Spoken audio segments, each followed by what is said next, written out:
திமுக ஆட்சிக்கு வந்தா சட்டம் ஒழுங்கு என்னுடைய நேரடி கண்காணிப்பில் இருக்கும். மதுராந்தகம் அருகே கள்ளச்சாராயம் குடித்த 3 பேரை போலீசார் பிடித்து செங்கல்பட்டு அரசு மருத்துவமனையில் சேர்த்தனர். தற்போது கூடுதலாக மேலும் 2 மருத்துவமனையில் அனுமதிக்கப்பட்டுள்ளனர். ஏற்கனவே 5 பேர் சிகிச்சையில் இருந்தாங்க. இப்ப மேலும் 2 சிகிச்சைக்காக அனுமதிக்கப்பட்டிருக்காங்க. சட்டம் ஒழுங்கு என்னுடைய நேரடி கண்காணிப்பில் இருக்கும். கள்ளக்குறிச்சி மாவட்டம் கருணாபுரத்தில் கள்ளச்சாராயம் குடித்து 65 பேர் இறந்தனர். 12 பேருக்கு பார்வை பறிபோனது. கள்ளக்குறிச்சி துயர சம்பவம் நடந்த சுவடு மறைவதற்குள் விழுப்புரம், செங்கல்பட்டு, திண்டிவனம் என தமிழகத்தின் பல பகுதிகளில் படுஜோராக நடந்து வரும் கள்ளச்சாராய விற்பனை பூரா போச்சு. அம்பாச்சார பணத்தை பூரா எடுத்து போறானுவா. குடிச்சு குடிச்சு குடிச்சு குடல் சாராயம் வாங்கி குடித்த 65 வயது முதியவர் ஜெயராமன் இன்று இறந்தார்.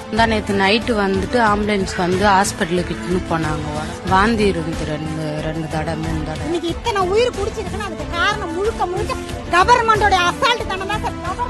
உங்களது கையாலாகாத தனத்தால் இதுவரை நடந்த கள்ளச்சாராய இறப்புகள் போதாதா? எப்போது பாடம் கற்பீர்கள் முதல்வரே?